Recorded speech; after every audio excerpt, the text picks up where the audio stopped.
Students, welcome to my MP super classes. आज हम लोग मध्य प्रदेश के क्लास 8 के सामाजिक विज्ञान में पाठ 70 देख लेते हैं।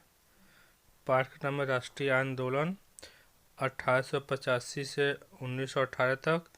आइए हम लोग इसमें देखेंगे आप भारत में के प्रांतीय संगठन किस प्रकार अखिल भारतीय राष्ट्रीय संगठन के रूप में स्थापित हुए।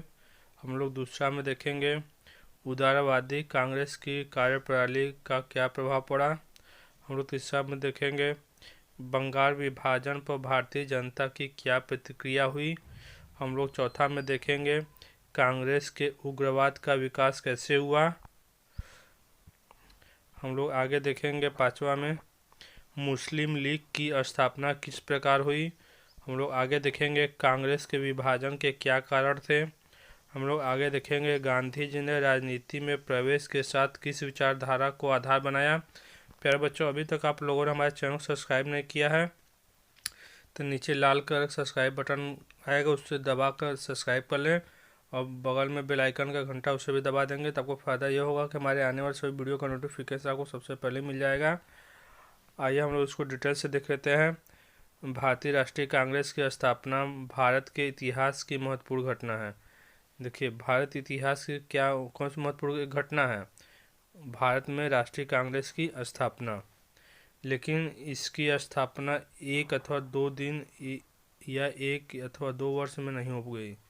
देखिए, कांग्रेस की स्थापना एक दिन या 1-2 महीने या 2 वर्ष में नहीं हो गई, वह इसके पीछे एक दृढ़ और चिंतनशील इतिहास था।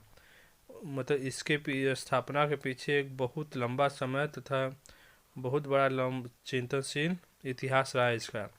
भारत के भिन्न भिन्न भागों में स्थानीय व प्रांतीय स्तर पर विभिन्न आवश्यकताओं को ध्यान में रखकर की गई राजनीतिक व सामाजिक संस्थाएं स्थापित हुई, जिनमें से कुछ इस प्रकार हैं।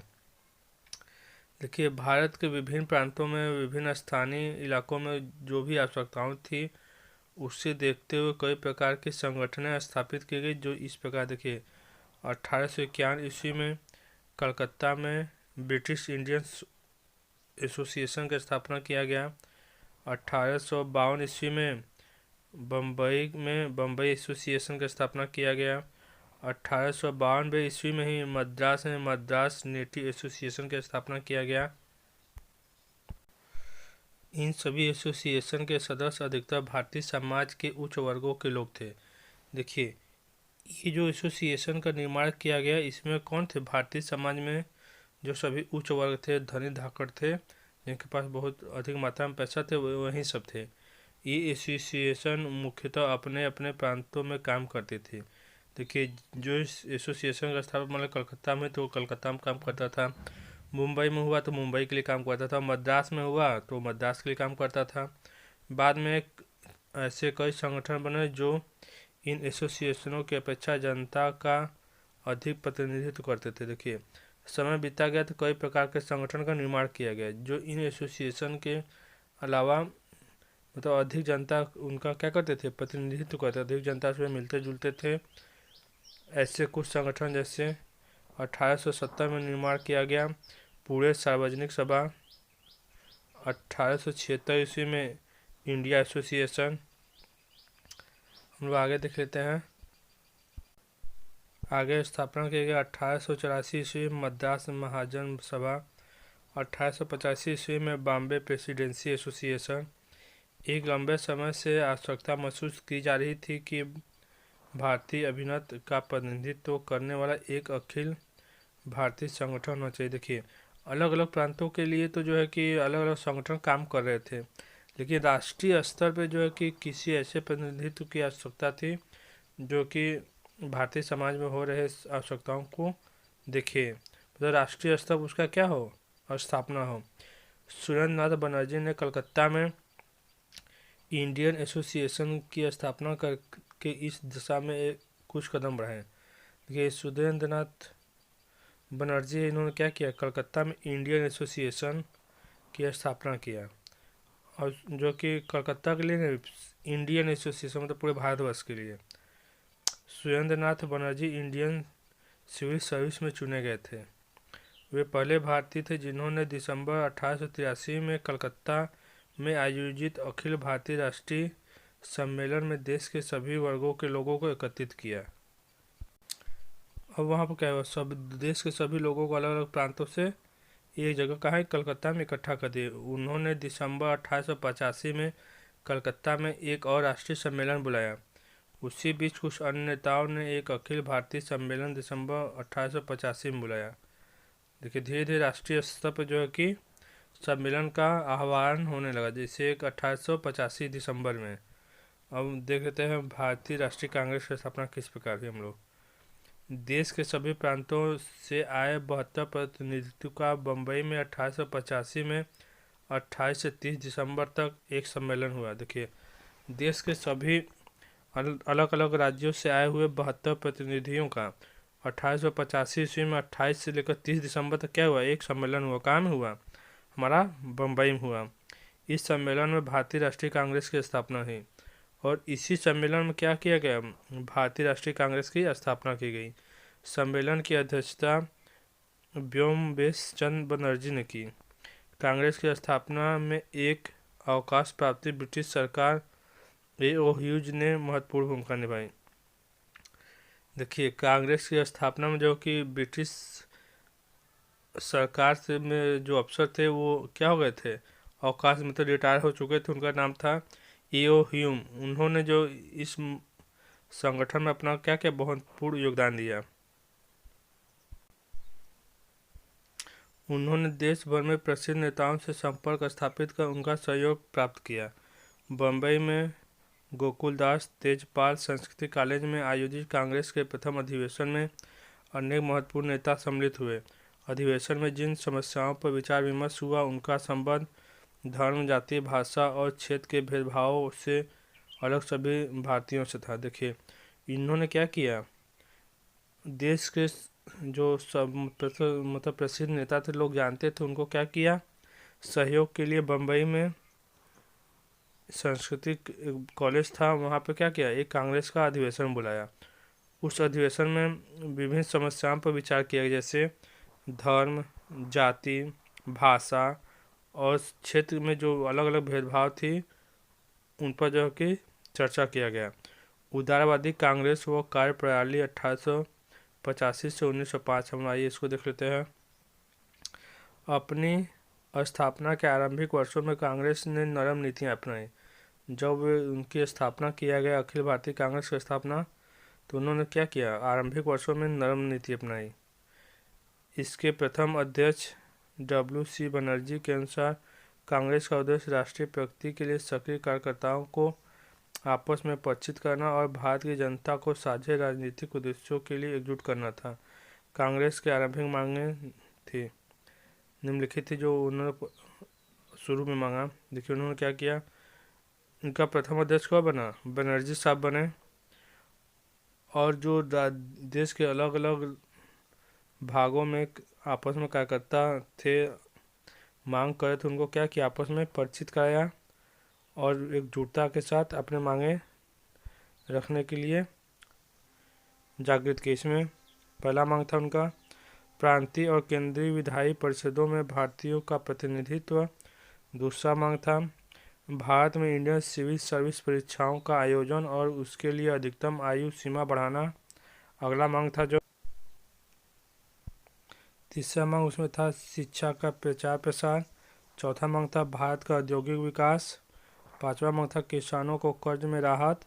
छठा मांग था हथियार कानून में संशोधन।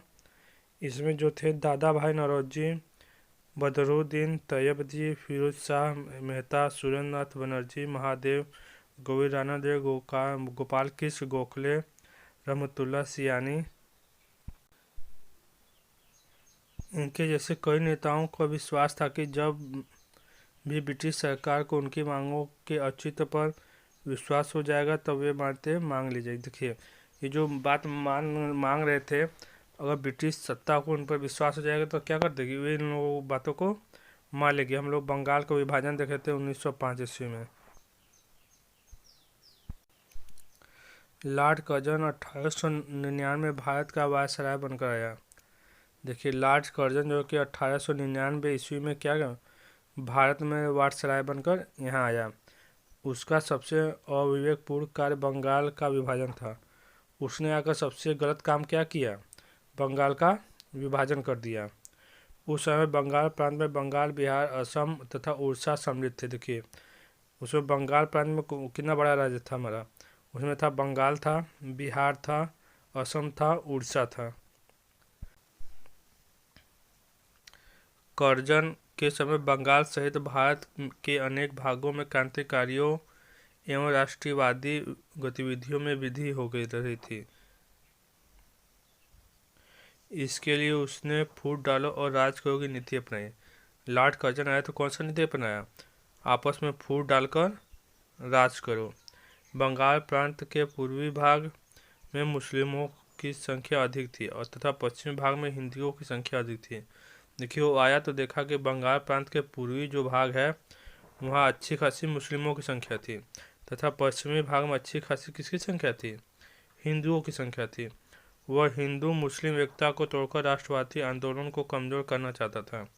उसने देखा कि हिंदू मुस्लिम जो एकत्रित है उसे क्या कर दिया, तोड़कर कमजोर कर देकर और उस पर क्या करे, शासन करे।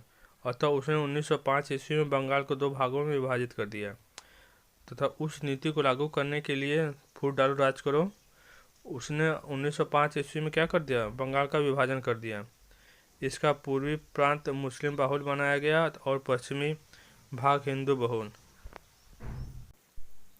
जब ये विभाजन हुआ तो क्या होने लगा, उसका घोर इस विभाजन का विरोध होने लगा। देखिए हम लोग कांग्रेस में उग्रवाद का उदय। देखिए हम लोग पहले ही जानते थे जब कांग्रेस की स्थापना हुई तो क्या किया, नरम प्रवृत्ति अपनाई, लेकिन उसमें अभी अब कुछ क्या होने लगा, उग्रवाद आने लगा। कांग्रेस अधिवेशनों में सरकार की आलोचना धीरे धीरे बढ़ने लगी और उग्र मांगें रखे जाने लगी। कांग्रेस के दूसरे अधिवेशन में एक वक्ता ने कहा कि प्रत्येक राष्ट्र को अपने भविष्य का निर्माता स्वयं होना चाहिए। पर क्या हम अपना शासन स्वयं कर रहे हैं या नहीं, क्या हम एक अप्राकृतिक अवस्था में नहीं रह रहे हैं। हाँ, जब कांग्रेस में ऐसे विचार पनपने लगे तब सरकार उसकी विरोधी हो गई। 20वीं सदी के आरंभिक वर्षों में गर्म पंथ नामक एक नई प्रवृत्ति का विकास हुआ। देखिए कांग्रेस में 20वीं सदी जब आरंभ हुआ तो उसमें एक गर्म पंथ का क्या हो गया, विकास होने प्रारंभ हो गया। इस नई प्रवृत्ति के प्रभाव के कारण राष्ट्रवाद आंदोलन ने सरकार से केवल प्रार्थना करने की परंपरा छोड़ दी। देखिए जब गर्म प्रवृत्ति का लोग उसमें आने लगा तो जो कि कांग्रेस का स्थापना जो नरम दिल था वो केवल सरकार से क्या करता था, प्रार्थना करता था, तो वो प्रार्थना करना छोड़ दिया और उप प्रदर्शन के लिए अग्रसर होने लगे। इन नई प्रवृत्तियों को उबारने वाले नेता थे बाल गंगाधर तिलक, लाला लाजपत राय और बिपिन चंद्र पाल। देखिए कांग्रेस में जो गर्म दल वाले मानने वाले थे कौन थे, उसमें पहला नंबर था बाल गंगाधर तिलक का, दूसरा नंबर था लाला लाजपत राय का, तीसरा बिपिन चंद्र पाल का। भारतीय जनमानस में आत्मविश्वास और राष्ट्रीय गर्व की भावना जागने के लिए उन्होंने देश के अतीत का गुणगान किया। देखिए भारतीयों में राष्ट्रीयता की भावना जागृत करने के लिए उन्होंने क्या किया, अपने अतीत का गुणगान किया, अपने देश के, अपने राज्य के। उन्होंने कहा कि प्रशासन में सुधारों की मांग करना पर्याप्त नहीं है। भारतीय जनता का उद्देश्य होना चाहिए कि स्वराज प्राप्त करे, और वो कह रहे थे भारतीय जनता का उद्देश्य क्या होना चाहिए कि वो स्वराज प्राप्त करे, मतलब खुद अपना शासन करे। तिलक ने प्रसिद्ध नारा दिया, स्वराज मेरा जन्मसिद्ध अधिकार है। तिलक साहब ने नारा दिया कि स्वराज्य मेरा क्या है, जन्मसिद्ध अधिकार है और मैं इसे लेकर रहूँगा, और कहने लगे कि मैं इसे क्या करूँगा, लेकर ही रहूँगा। इसके लिए जनता को काम करना और राजनीतिक आंदोलनों में जनता की सहभागी बनाना जरूरी था। तिलक का केसरी पत्र राष्ट्रवादियों के इस नए समूह का प्रवक्ता बना। इन राष्ट्रवादियों ने जनता को राजनीतिक दृष्टि से जागृत करने के लिए गणपति और शिवाजी उत्सवों को पुनर्जीवित किया। उन्होंने हड़तालों और विदेशों वस्तुओं का बहिष्कार जैसे राजनीतिक आंदोलनों को नए तरीके से अपनाया।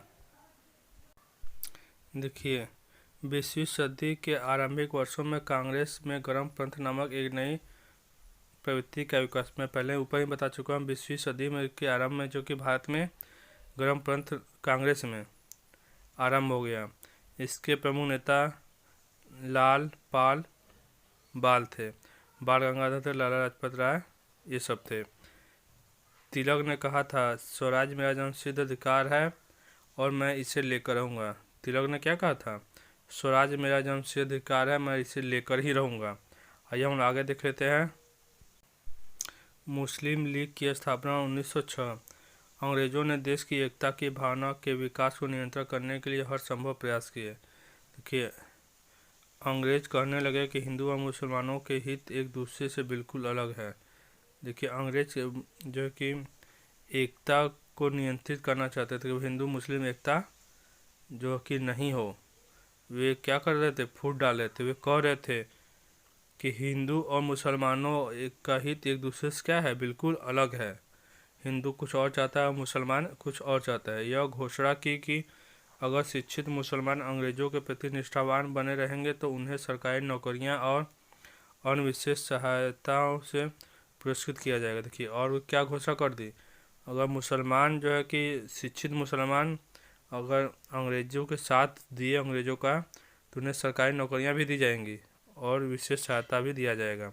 गरम दल के कुछ हिंदू नेताओं ने राष्ट्रीयता के प्रचार के लिए धार्मिक विश्वास वाले उत्सवों का उपयोग शुरू कर दिया। देखिए, गरम दल के जो कुछ नेता थे क्या कि राष्ट्रीयता भावना का प्रचार करने के लिए जो धार्मिक उत्सव होते थे, जैसे गणेश पूजा हुआ, दुर्गा उत्सव, ये सब उपयोग करने लगे। इससे अंग्रेज हिमायती मुसलमानों को यह कहने का मौका मिल गया राष्ट्रीय आंदोलन केवल हिंदुओं का आंदोलन है। जिससे अंग्रेज के जो हिमायती मुसलमान थे उस इस समाज में प्रचार कर दिए कि राष्ट्रीय जो आंदोलन है केवल किसका आंदोलन है? हिंदुओं का आंदोलन है। अंग्रेजों का प्रोत्साहन प्राप्त कर इन नेताओं ने 30 दिसंबर 1906 ईस्वी को अखिल भारतीय मुस्लिम लीग की स्थापना की। देखिए, अंग्रेज जो चाहते थे वो कर दिए। अंग्रेज से प्रोत्साहन पाकर कुछ मुस्लिम नेता ने क्या किया? 30 दिसंबर 1906 ईस्वी को अखिल भारतीय मुस्लिम लीग की क्या कर दिया? स्थापना कर दिया। इस लीग का मुख्य उद्देश्य आइए हम लोग देख लेते हैं।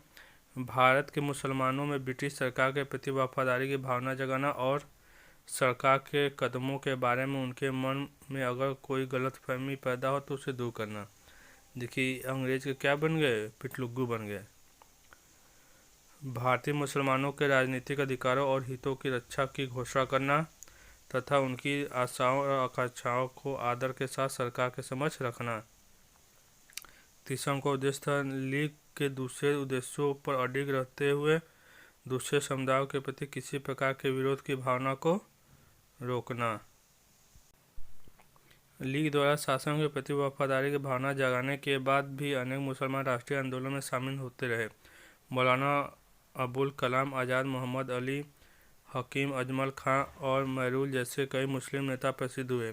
इन सभी नेताओं ने राष्ट्रीयता का प्रचार किया। मौलाना अबुल कलाम आज़ाद ने अखबार अल हिलाल की और मौलाना मोहम्मद अली ने अंग्रेज़ों के कामरेड और उर्दू में हमदर्द को प्रारंभ किया। देखिए, कुछ मुस्लिम नेता जो पढ़े लिखे समझदार थे वो क्या किए? हिंदुओं द्वारा चलाए गए आंदोलन में भाग लेते रहे, जिससे वो क्या हो गया? प्रस्तुत है। उसमें कौन थे? अबुल कलाम आज़ाद थे, मोहम्मद अली थे, हकीम अजमल खां थे और मजरूल जैसे कई नेता थे जो आंदोलन में चढ़ बढ़कर भाग लिया। कांग्रेस का विभाजन 1907 शुरुआत अधिवेशन हम लोग देख लेते हैं। देखिए, कांग्रेस का विभाजन दो दलों में हो गया। नरम दल और गरम दल के नेताओं में मतभेद बढ़ते जा रहे थे। 1906 ईस्वी में दादा भाई नौरोजी की कुशलता के कारण दोनों दलों में संघर्ष होने से रुक गया था, लेकिन 1907 में सूरत अधिवेशन के अवसर पर दोनों में गंभीर मतभेद हो गया। देखिए, जो राष्ट्रीय कांग्रेस था स्थापना किया गया था उसमें दो दल आ गए, एक नरम दल को मानने वाला, दूसरा गरम दल को मानने वाला। तथा 1907 ईस्वी में सूरत अधिवेशन में इन दोनों में क्या हो गया? गंभीर मतभेद प्रारंभ हो गए। इस वर्ष सभापति के लिए रास बिहारी बोस चुने गए, जबकि गरम दल वाले को बाल गंगाधर तिलक को सभापति बनाना था। देखिए, नरम दल वाले किसको चुने? रास बिहारी बोस को चुन लिए और गवर्नर दलवाल किसे बनाना चाहते थे? बाल गंगाधर तिलक को बनाना चाहते थे। इसी कारण दोनों में विवाद हो गया और तिलक और उसके साथी कांग्रेस से पृथक कर दिए गए। कांग्रेस से अलग होकर भी तिलक का सम्मान पूर्वत रहा और वे निरंतर अपने संघर्षवादी विचारों का प्रचार करते रहे तथा 1907 में कांग्रेस का विभाजन हो गया। और कब विभाजन? 1907 ईस्वी में कांग्रेस जो कि दो खेमों में बढ़ गया। और हम देख लेते हैं गांधी जी का राजनीति में प्रवेश। भारतीय जनता की स्वतंत्रता जो है कि संघर्ष का नए दौर के महान नेता थे मोहनदास करमचंद गांधी। स्वतंत्रता के संघर्ष में एक दौर आया जो महानतम नेता कौन थे? मोहनदास करमचंद मतलब महात्मा गांधी जी। भारतीय राजनीति में उनका पदार्पण प्रथम विश्व युद्ध के दौरान हुआ। वे भारतीय राजनीति में कब हुआ? जब प्रथम विश्व युद्ध प्रारंभ हुआ। आधुनिक भारत में गांधी जी ने भारतीय स्वतंत्रता संघर्ष के करीब 30 वर्ष तक नेतृत्व किया। इन्होंने कितने वर्ष तक स्वतंत्रता आंदोलन का नेतृत्व किया? करीब 30 वर्ष तक इनका क्या क्या नेतृत्व किया। वे भारतीय जनता में महात्मा गांधी के नाम से लोकप्रिय हुए और भारतवासियों ने क्या जानते थे? महात्मा गांधी के नाम से जानने लगे। इनका ये हम लोग आरंभिक जीवन देख लेते हैं। देखिए, महात्मा गांधी का जन्म 2 अक्टूबर 1869 के गुजरात राज्य के पोरबंदर नामक स्थान पर हुआ था। उनका जन्म कहाँ हुआ था? पोरबंदर नामक स्थान पर। किस राज्य में? गुजरात के। कब हुआ था? 2 अक्टूबर 1869 में। इंग्लैंड में अपना अध्ययन पूरा करने के बाद वे वकील के रूप में दक्षिण अफ्रीका गए।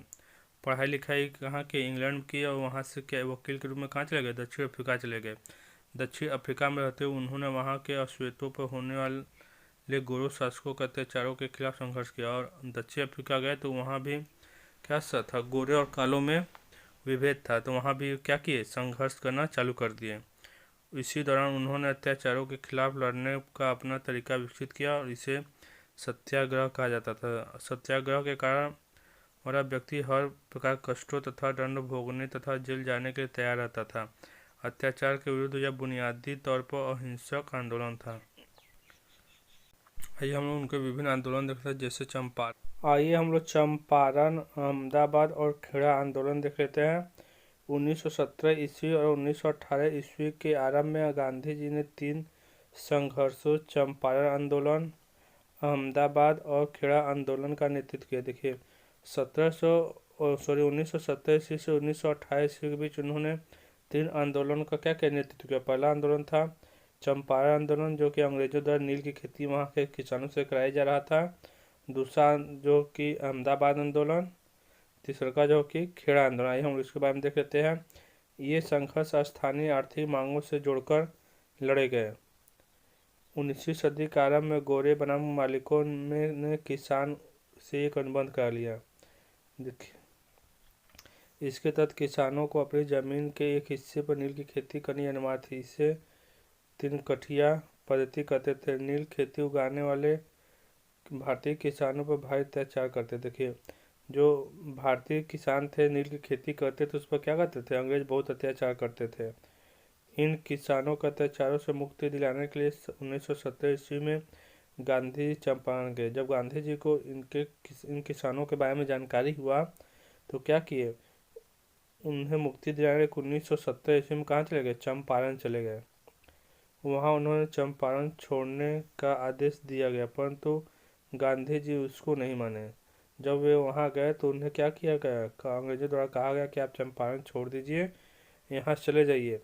तो किंतु गांधी जी ने उन्हें नहीं माना। उन्होंने किसानों पर हुए अत्याचार की जांच के लिए और उसका अंत करने के लिए सरकार को मजबूर कर देता था। देखिए, जब वे नहीं माने तो क्या किए? उन्होंने किसान पर हुए अत्याचार जो हो रहा है उस पर का जाँच हो और उससे क्या कर दिया? उसका अंत कर दिया जाए। इसके लिए सरकार को मजबूर कर दिया।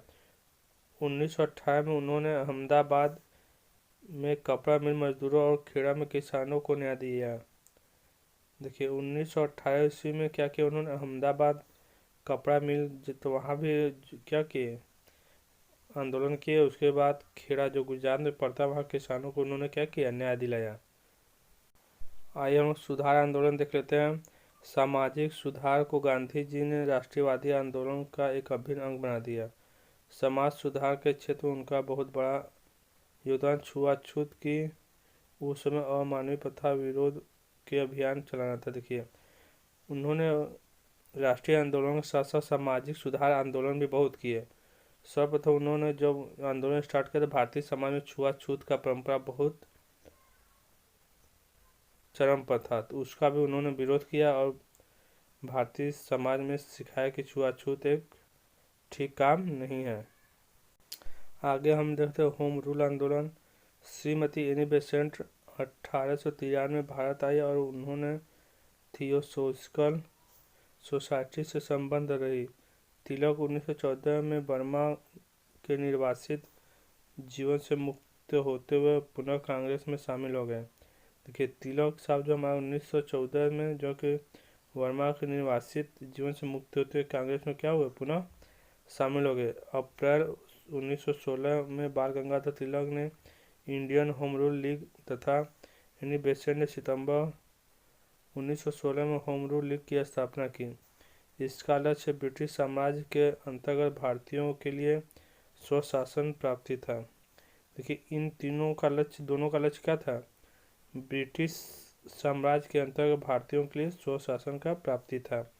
इस आंदोलन के महत्व का उल्लेख करते हुए विपिन चंद्र पाल ने लिखा, होम रूल आंदोलन की सबसे बड़ी उपलब्धि यह रही है कि उसने भावी राष्ट्रीय आंदोलन के लिए जुझारू योद्धा तैयार किए।